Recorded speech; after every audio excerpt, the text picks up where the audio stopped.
Ouais, les pour nous, chiffres, puis ensuite, j'aimerais qu'on puisse peut-être parler, là, avec le temps qui nous reste, de ce qu'on doit faire avec l'argent qui serait récolté avec ces mesures de tarification-là. je veux dire les chiffres, puis je vais juste faire un bref commentaire. Les frais d'implantation du système à Stockholm, selon les informations que j'ai, ça a coûté 340 millions à mettre en place.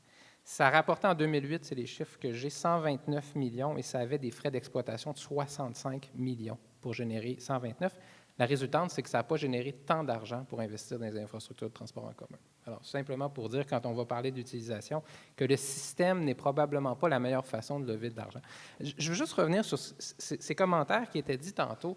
Je l'ai déjà dit à un forum d'Urba. Moi, j'entends souvent, je trouve que vous jouez à SimCity. Vous êtes dans... Les gens devraient se comporter de telle façon, habiter à tel endroit. La réalité, puis c'est là où je rejoins Marc, elle est ce qu'elle est. Les gens habitent où ils habitent, travaillent où ils travaillent. Et ce que j'aime bien dans la discussion d'économie, c'est qu'on joue souvent à la marge sur les incitatifs, mais on n'est pas dans un discours dogmatique qui va contre les préférences révélées des gens. Et là, je vais dire ici ce qui est jamais... On ne veut pas entendre ça à Montréal, là, mais 10-30, ça existe. 10-30, c'est du stationnement gratis. Et 10-30, le monde y va. Et si le discours, c'est on veut changer comment les gens vivent et donc on va tarifer tous les stationnements au centre-ville de Montréal, c'est exactement ce qu'il fallait démontrer. Regardez bien ce qu'on a réussi à éviter depuis des décennies. Là. Regardez l'effet trou de beigne que ça va progressivement générer au niveau du commerce de détail de première qualité et aussi éventuellement de masse. Les dernières grandes bannières qui sont établies dans la région de Montréal se sont établis au 10-30 puis au Carrefour Laval, pas sur la rue Sainte-Catherine, pas au centre d'achat Rockland. Ils vont peut-être s'installer à 1540, bien qu'il y a bien du monde qui pense que 1540, c'est une hérésie, mais c'est ça la réalité. Et donc, si on joue sur le stationnement de façon agressive, on pense qu'on va changer les préférences des gens parce qu'on va tarifer. Moi, ce que je vous dis, c'est que les préférences des gens vont grandement demeurer et on va avoir des conséquences économiques. Madame Denis, en 45 secondes environ, je n'ai pas de chronomètre, mais façon assez brève. C'est juste pour dire que le stationnement, c'est une clé quand même majeure. On parle ici de congestion. La congestion, c'est ça aussi qui fait que les gens ne viennent pas à Montréal, au centre-ville. La congestion, elle est faite par des voitures. Et donc, il faut trouver une façon de faire autrement. On ne dit pas, évidemment, comme on le disait, que le soir, on ne peut pas venir à un concert et rentrer le soir très tard chez soi en voiture. On dit qu'à l'heure de pointe, il faut faire autrement pour une bonne partie des navetteurs pour éviter cette congestion. Et ça passe par le stationnement. Par exemple, je vous donne des exemples. On parlait de San Francisco dans le document. San Francisco, ils ont mis en place plein de mesures, dont une qui dit que maintenant, les promoteurs qui doivent financer aussi le transport collectif et offrir des titres de transport collectif dans les projets de condominium. C'est une idée, mais il y en a plein comme ça qui existent déjà, dont on pourrait se servir. Je vous mentionnais Londres, Barcelone, eux, ils ont pris ça, les argents du stationnement, pour financer le système de vélo partage. Bref, il y a plein d'endroits où on peut aller mettre de l'argent. Et c'est sûr que les employeurs vont devoir être aussi, là on parle vraiment évidemment des gouvernements qui doivent mettre en place, mais les employeurs doivent faire aussi leur part. On sait qu'il y a les CGD qui les aident pour les cocktails transport puis trouver des alternatives, mais ils doivent lancer les bons messages. Et je finirai là-dessus, quand dans le stationnement, les employeurs offrent soit à bas prix, voire gratuitement une place de stationnement, puis que son employé qui vient en transport collectif a ça, il y a une iniquité. Et c'est sûr que ça ne lance pas le message de changer vos façons de faire. Alors, ça ne veut pas dire qu'on peut le faire partout, mur à mur, mais il y a bien des endroits, centre-ville et dans des endroits où on peut le faire. Puis, des entreprises peuvent dire aussi, moi, je veux travailler pour qu'il y ait plus de transports collectifs qui arrivent chez nous, parce que ça aussi, ça fait partie de la rétention des employés et donc de l'économie. Alors, c'est tout ça qu'il faut regarder. Et ce rapport en met un certain nombre, mais il y a plein d'autres choses. Et c'est sûr que les astuces qu'on peut mettre en place pour que ça soit gagnant pour tout le monde, puis que les gens y voient des avantages, elles sont multiples. La question de l'acceptabilité sociale est directement liée à l'utilisation qu'on va faire des sommes qu'on va récolter par les mesures de tarification. Comment est-ce qu'on devrait utiliser l'argent? Je vous pose la question à vous, M. Pinault. Mais l'argent, elle est récoltée pour un service qui est de la plus grande mobilité. Donc, je pense l'argent doit être investi pour montrer que si on paye pour ça, si les gens à Stockholm payent cher, ça, peu importe les frais de gestion, pas peu importe les frais de gestion, c'est évident qu'on veut baisser les frais de gestion, mais avant tout, l'objectif, c'est d'avoir de la mobilité. Donc, le vrai gain à Stockholm, c'est de dire, s'il y a eu 20 à 30% de gain de mobilité, il y a eu de la productivité qui a été ajoutée dans le système. Donc, on ne fait pas juste récolter 65 millions de dollars directement en plus des frais de gestion, on vient améliorer la productivité de la ville. Donc, il faut que l'argent soit investi dans tout ce qui va continuer à améliorer la mobilité sur le territoire. Et qu'est-ce qui améliore le plus la productivité sur le territoire? C'est le transport en commun. Donc, je dirais, les gens, ils doivent payer pour... moi, je ne suis pas particulièrement pour la ceinture. Je pense que les propositions de M. Leblanc sont excellentes à viser une taxe kilométrique modulée selon l'heure. C'est une excellente idée. Il y aurait aussi des frais de gestion parce qu'il faut installer les bidules technologiques là-dessus, puis il faudrait aussi avoir.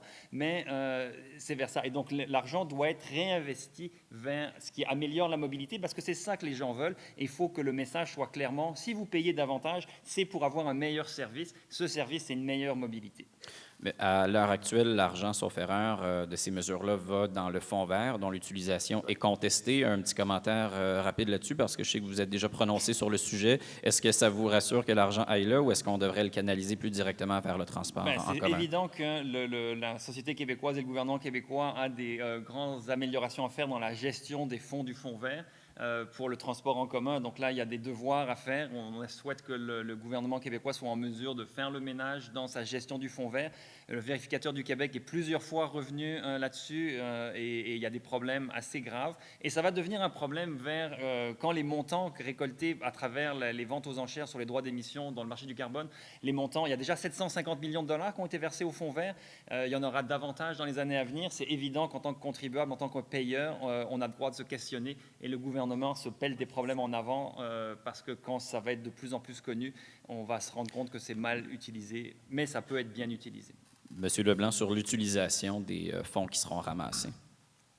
Nous, on a dit clairement qu'on devrait augmenter la proportion des sommes qui sont consacrées au déploiement du réseau de transport en commun. Encore là, il y a souvent, à notre avis, des propositions dogmatiques là, qui sont du genre on ne devrait plus investir dans le déploiement d'un dispositif de transport routier, ce qu'on pense qui est dogmatique. Des villes ont besoin aussi de compléter leur transport routier et ça prendrait idéalement une ceinture d'autoroute complétée autour de Montréal qui évite d'aller sur l'île de Montréal ou qui évite d'aller à Montréal, comme ça prend aussi des façons de sortir rapidement en véhicules dits traditionnels de Montréal, mais on a dit, nous, puis on le maintient, puis on travaille à ce que les sommes consacrées au transport en commun augmentent. Au niveau fédéral, on est très actif. On pense que c'est là, présentement, qu'il y a davantage d'opportunités. Dans les systèmes eux-mêmes, ensuite, il y a encore là à mettre, je pense, de l'intelligence un peu dans les discussions. On le dit, c'est clair que les trains de banlieue, ça transporte moins de monde, ça coûte cher par rapport à des extensions de métro. Et dans les extensions de métro, ben, c'est peut-être plus payant en termes d'investissement ou en termes de rendement de transport de le faire sur l'île de Montréal que d'aller dans des endroits où il y a moins grande densité, notamment sur la Rive-Sud. Il y a beaucoup de gens qui disent sur la Rive-Sud on doit s'éloigner juste de la première station parce qu'elle est mal située pour que les gens y aient accès, oui, mais d'aller dans les zones moins denses à la Rive-Sud, ça fait moins de sens. Mais le dernier point, c'est que souvent ici, on parle, ici, je veux dire à Montréal, de train léger sur rail, alors qu'on a de la difficulté à compléter sur P9 une voie réservée pour autobus. Et c'est ça la grande honte, je pense, dans l'utilisation des fonds publics. Moi, ça fait des années que je suis à la Chambre et ça fait des années que P9, je le dis, c'est une honte, P9. Et je sais qu'il y a des gens du ministère des Transports qui sont ici. C'est gênant. C'est gênant parce que c'est un projet, puis je dis que c'est le ministère des Transports, en fait, c'est le gouvernement du Québec. Mais c'est une absurdité. Le dernier point, c'est dans l'utilisation. C'est qu'on devrait avoir une planification beaucoup plus évidente avec une augmentation du réseau à chaque année. Et c'est comme si on y va par bourrée. Je me souviens que François Cardinal disait que c'est un projet par décennie. C'est une absurdité, je pense, d'avoir ce rythme-là. Ça fait que les investissements ont toujours l'air très colossaux quand on l'envisage, alors que si on était dans le continu, ça nous paraîtrait beaucoup plus raisonnable d'un point de vue budgétaire et de déploiement du réseau. Monsieur Cadieux, le mot de la fin vous revient avant qu'on passe à la Bon. période d'échange avec le public. Sans répéter ce que Michel vient de dire, c'est certain que j'abonde dans le même sens. Infrastructure, transport collectif, c'est là où je vois les sommes aller. C'est ce qui ressort de notre étude qui a été faite par Cargo-M et KPMG, la désuétude et le manque de performance de nos infrastructures. Donc, et oui, il faut regarder la gestion de ces argents-là et s'assurer qu'elle soit évidemment carrément bien destinée à ces projets-là et pas diluée là, dans d'autres programmes gouvernementaux à droite et à gauche. Là. Alors, il faut vraiment que ça soit identifié et dédié. Et ça prend des structures avec des conseils d'administration totalement indépendants, là, des appareils à tendance à avoir des goûts, des choix politiques à certains moments. Là. Alors, il faut faire un petit peu là, comme on a fait avec le Fonds de la Société d'assurance automobile du Québec. On a dû protéger ce fonds par un conseil indépendant. Il faut que ces sommes-là aient des mandats, des missions et que ça soit géré de façon transparente et totalement indépendante d'une gouverne politique. Merci à tous. J'inviterai M. Lannoy à monter sur la scène pour qu'il puisse participer avec nous à la période de questions.